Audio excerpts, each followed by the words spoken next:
Welcome to my channel. Today, we're diving deep into a mysterious force that takes up nearly a third of our lives, and yet most of us know so little about it. Sleep. Why do we spend so much time doing it? What really happens in our brains when we sleep? And what's the terrifying truth behind sleep paralysis? Stay with me, because by the end of this video, you might never see your bedtime the same way again.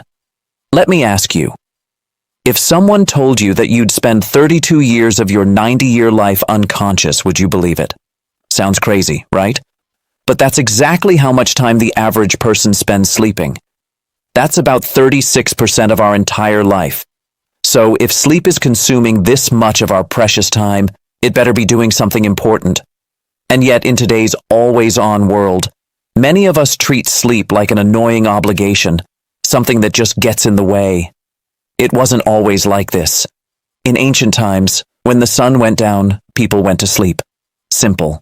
But with electricity, screens, and endless distractions, modern life pushes sleep further and further down the priority list. People pride themselves on being too busy to sleep, hustling through the night, believing rest is for the weak. Famous figures like Thomas Edison even called sleep a waste, a leftover from our caveman days. Ironically, Edison reportedly slept 10 hours a night. And then there's the iconic Wall Street saying, "Money never sleeps." The message? If you want to be rich, sleep less. But science tells a very different story. So, why do we sleep? According to Professor Russell Foster, a leading neuroscientist from Oxford, the idea that we shut off during sleep is completely wrong. In fact, while your body sleeps, your brain stays remarkably active, sometimes even more active than when you're awake. It's not resting, it's rebooting, cleaning, sorting, repairing. And that's just the beginning. One major role of sleep is memory consolidation. Your brain takes everything you learned and experienced during the day and organizes it, deciding what to keep and what to forget. That's why experts now believe the best time to study is right before bed. In one Oxford study, students were divided into two groups, one that slept after learning a complex concept and one that stayed awake. The next day, the well-rested group remembered far more. But there's more. People have solved major problems in their sleep, waking up with solutions they never consciously thought through. It's like your brain continues working even when you're not aware of it. That's the quiet genius of sleep. Creativity, decision-making, emotional regulation, all heavily rely on it. And yet, sleep deprivation is rising. In the 1950s, most people slept about 8 hours a night. Today, 6, maybe 6.5. That may not sound like a big difference, but it's devastating, especially for teenagers, who need at least 9 hours of sleep to develop properly. Thanks to screens, school pressure, and stress, many get just 5. And it's not just teens. Adults aren't doing much better.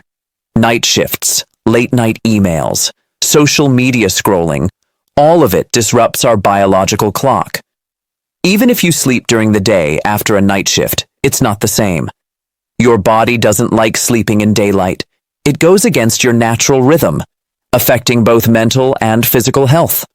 Worse still, poor sleep leads to micro-sleeps, those tiny unconscious moments when you drift off for a few seconds.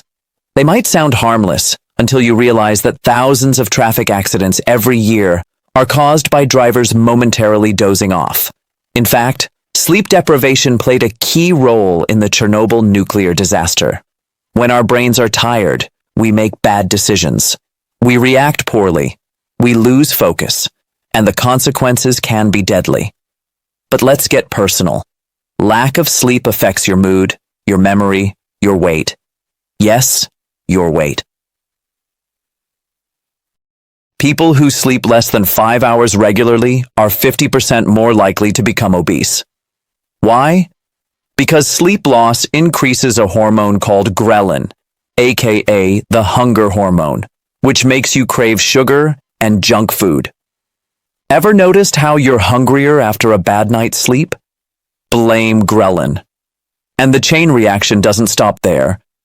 Poor sleep leads to stress. Stress leads to more sleep loss, and eventually depression. In extreme cases, people turn to caffeine, alcohol, or even drugs just to feel normal. But the real problem was lack of sleep all along. Now let's talk about the most chilling part of the night, sleep paralysis. Have you ever felt like you woke up but couldn't move? Like something heavy was sitting on your chest? That's sleep paralysis. It usually happens either as you're falling asleep or waking up. Your mind is awake, but your body is still frozen. Some people even hallucinate during these moments, feeling a presence in the room or hearing voices. Across cultures, this phenomenon has been attributed to demons, ghosts, or evil spirits. But science has another explanation. During REM sleep, the phase when we dream, your brain paralyzes your body so you don't physically act out your dreams. It's a safety feature. But sometimes, your brain wakes up before your body does. You're conscious, but still paralyzed. That delay is what causes sleep paralysis. And while it's terrifying, it's not harmful. It's just a glitch in the system. If this has happened to you, don't worry. You're not alone. Around 8% of people experience sleep paralysis at some point. Genetics may play a role, and it's more common in people with irregular sleep schedules or high stress levels. But again, it doesn't hurt you. It just feels scary. So what can you do? Stick to a regular sleep schedule. Avoid caffeine and alcohol before bed. Make your room dark and quiet. Turn off screens at least 30 minutes before sleeping.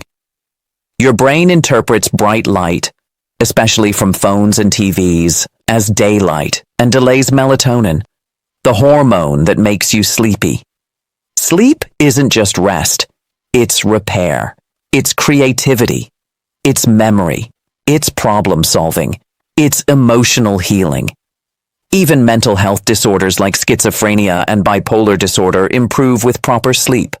Children need it to grow. Adults need it to thrive. And when we don't get it, everything, from our emotions to our waistlines, starts to fall apart. So next time you feel guilty for sleeping in, remember, sleep isn't laziness. It's life support. And without it, we can't become the person we're meant to be. If this video gave you a new perspective on sleep, consider subscribing for more fascinating topics. Sleep well tonight, and don't worry about the sleep demons. They're just in your head.